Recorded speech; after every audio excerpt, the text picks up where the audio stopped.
el 8 de septiembre de 2022.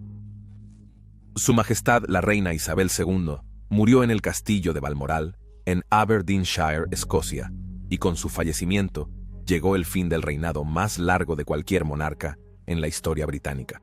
Fue el fin de la Segunda Edad Isabelina, un periodo de 70 años durante el cual una joven princesa se convirtió en reina y asumió el papel de jefa de Estado para Reino Unido y los países de la Mancomunidad. Fue un tiempo notable de cambio, no solo para Reino Unido, sino para todo el mundo políticamente, culturalmente y tecnológicamente. La reina Isabel II ha dejado una impresión indeleble en el mundo, con su dedicación al deber como monarca reinante, desempeñando su papel hasta sus últimos días, proporcionando una inspiración a su pueblo, incluso en los momentos más oscuros. Sin embargo, no se debe olvidar que su deber no comenzó con su ascenso al trono como reina, como miembro de la generación que asumió la tarea de enfrentar la tiranía del fascismo en la Segunda Guerra Mundial.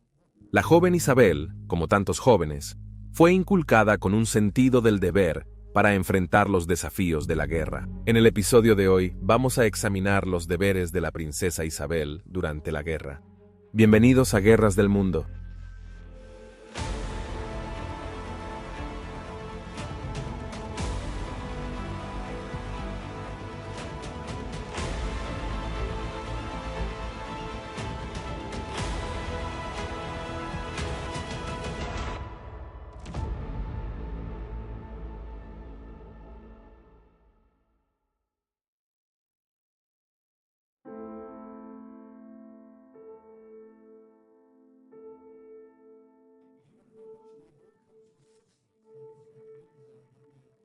Dado lo fácil que asumió el papel, es fácil olvidar que al nacer no estaba en la línea directa para el trono.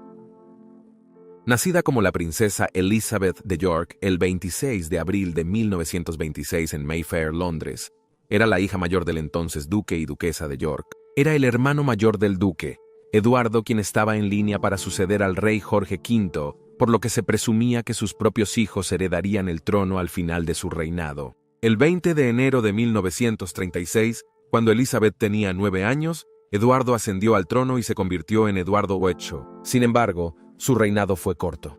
Su romance con la señora Wallis Simpson, una divorciada estadounidense, sacudió al establishment británico, y con su negativa a dejar a la mujer que amaba, el 11 de diciembre de ese año, abdicó al trono, que luego pasó a su hermano menor, el duque de York, quien desde entonces sería recordado como el rey Jorge VI. De la noche a la mañana, el destino de Elizabeth cambió. Desde ese momento, supo que sería ella quien algún día heredaría el trono de su padre y se convertiría en reina.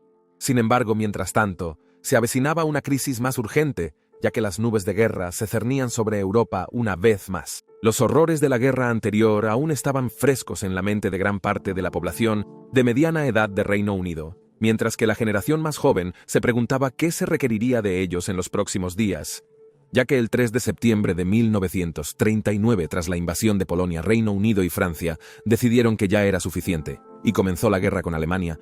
La familia real decidió oficialmente permanecer en el Palacio de Buckingham en Londres, aunque en realidad alternaban el tiempo entre el palacio y el castillo de Windsor.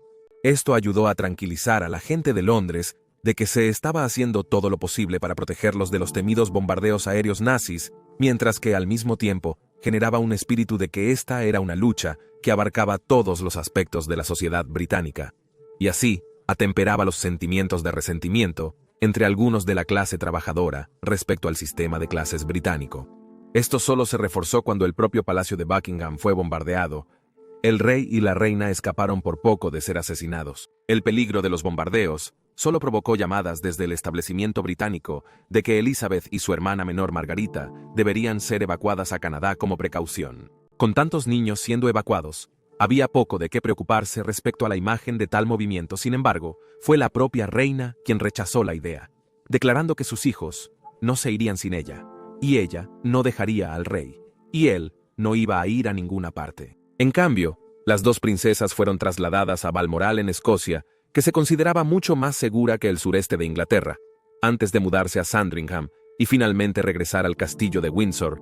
A principios de 1940, la Elizabeth de 14 años realizó su primer acto importante en apoyo a la guerra, cuando apareció en el programa de radio Hora de los Niños de la BBC para hablar con miles de evacuados que estaban abandonando las ciudades y en algunos casos siendo transportados al extranjero a medida que la Luftwaffe se acercaba a la Reino Unido continental. Como se convertiría en la norma para muchos de los discursos que daría después como reina, terminó con una promesa a su pueblo de que vendrían días mejores. Antes de terminar, puedo decirles a todos ustedes con sinceridad que nosotros, los niños en casa, estamos llenos de alegría y coraje. Estamos tratando de hacer todo lo posible para ayudar a nuestros valientes marineros, soldados y aviadores. Y también estamos tratando de soportar nuestra propia parte del peligro y la tristeza de la guerra. Sabemos, cada uno de nosotros, que al final todo estará bien, porque Dios cuidará de nosotros y nos dará victoria y paz.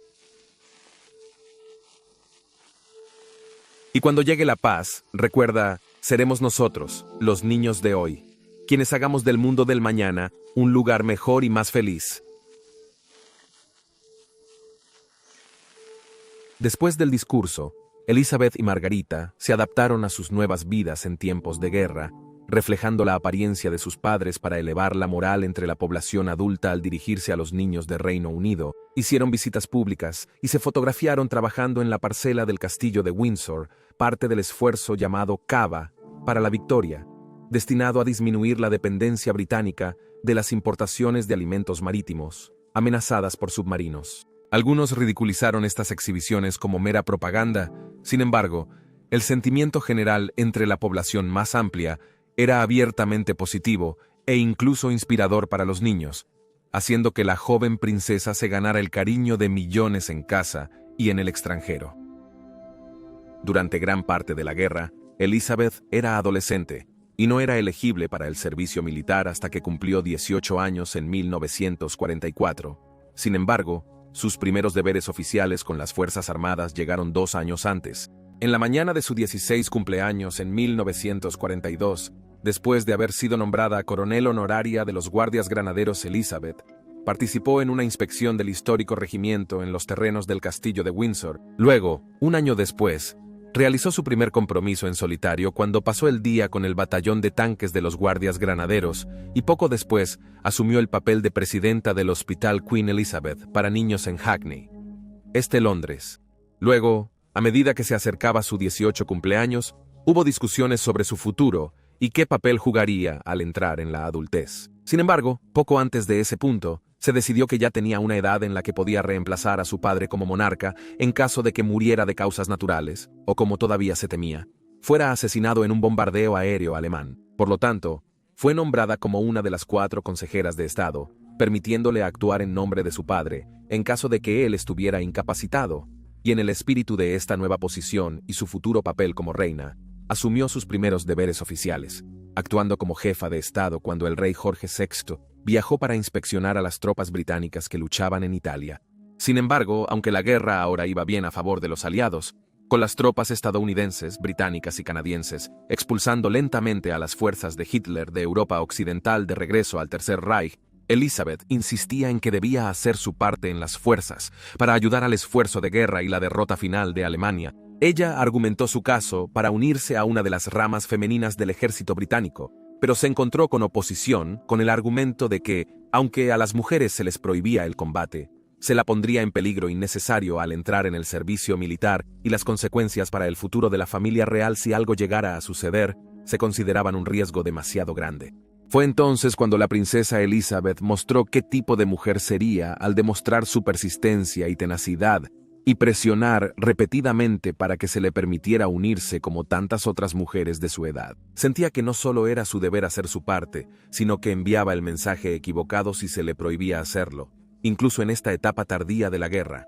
El rey Jorge VI finalmente cedió a los deseos de su hija y así la princesa Elizabeth se encontró uniéndose al Servicio Territorial Auxiliar Británico o ATS.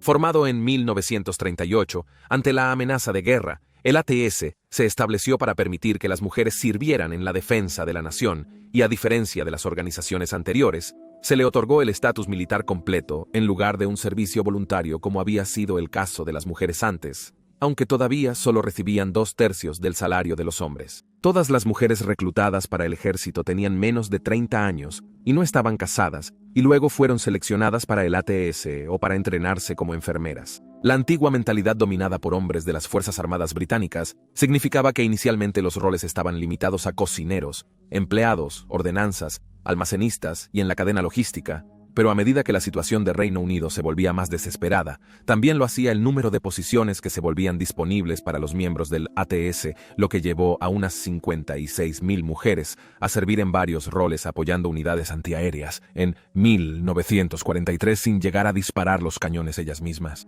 Por su parte, la princesa Elizabeth se entrenó como mecánica y conductora, y así cambió su fina ropa real por monos aburridos mientras aprendía el funcionamiento completo de los camiones del ejército británico. Aprendió cómo mantener y reparar el motor, cambiar neumáticos y, por supuesto, conducir los vehículos que a menudo parecen intimidantes. En el último caso, su prueba final llegó en forma de conducir un viejo camión del ejército cubierto de camuflaje desde el depósito del ejército de Camberley hasta el centro de Londres. Al principio, su posición amenazó una vez más con descarrilar sus ambiciones y nuevamente fue por motivos de seguridad, pero insistió en tomar el examen y por lo tanto se dio el permiso de manera algo reacia. Navegando por el pesado tráfico de Londres, condujo el camión sola a través de Circo Piccadilly y hasta la línea de meta del propio Palacio de Buckingham, conduciendo el camión a través de las puertas y estacionándolo, completando su examen sin lesiones, para alivio de muchos dentro del gobierno y su propia familia. Ahora, como miembro plenamente inscrito en el ATS, pasó los meses restantes de la guerra equilibrando sus deberes con el servicio y sus compromisos reales.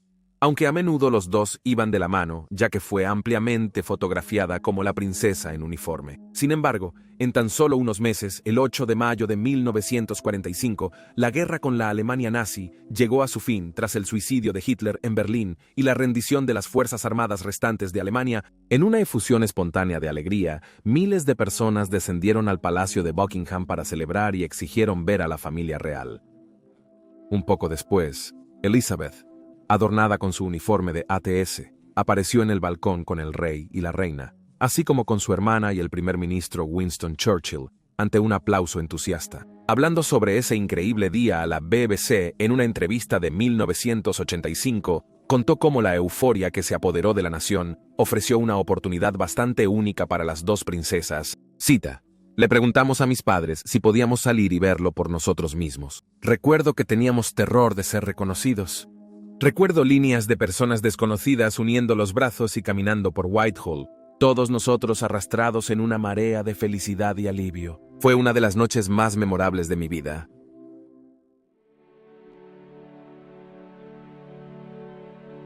Aunque su servicio en el ATS fue relativamente corto, su tiempo en uniforme le dio una valiosa perspectiva del mundo militar, y durante el resto de su vida, su devoción por aquellos que sirvieron en las Fuerzas Armadas de Reino Unido fue incuestionable, algo impulsado aún más por su esposo Felipe, quien sirvió en la Marina Real. Cuando hablaba de esos días en uniforme, a menudo los recordaba con cariño, ya que experimentó una de las pocas veces en su vida en la que estaba en gran medida separada del papel de su familia en el mundo y de las eventualidades que se esperaba que realizara. Los conocimientos adquiridos durante la formación también le sirvieron bien en los años posteriores e inculcaron en ella una independencia a la hora de conducir. Tanto ella como su esposo disfrutaban de ponerse al volante de otra gran institución británica, el Land Rover, en los terrenos de sus propiedades. Al dejar el servicio territorial auxiliar, había alcanzado el rango de comandante junior, considerado ampliamente equivalente al de capitán del ejército masculino. El 6 de febrero de 1952, la princesa Elizabeth se convirtió en la reina Elizabeth II, cuando su padre, el rey George VI, murió en casa Sandringham a la edad de solo 56 años, dando así inicio a la segunda era isabelina. En junio de 2014, la reina Elizabeth II y el príncipe Felipe asistieron a las celebraciones del 70 aniversario de los desembarcos del Día D en Francia. Para ese entonces, eran los únicos jefes de Estado restantes que habían servido en uniforme durante la Segunda Guerra Mundial. Y ahí tienes la historia de la princesa en uniforme. Por favor, comenta abajo tus ideas y reacciones, dale me gusta al video y suscríbete para apoyar el canal. Gracias por ver y nos vemos la próxima vez.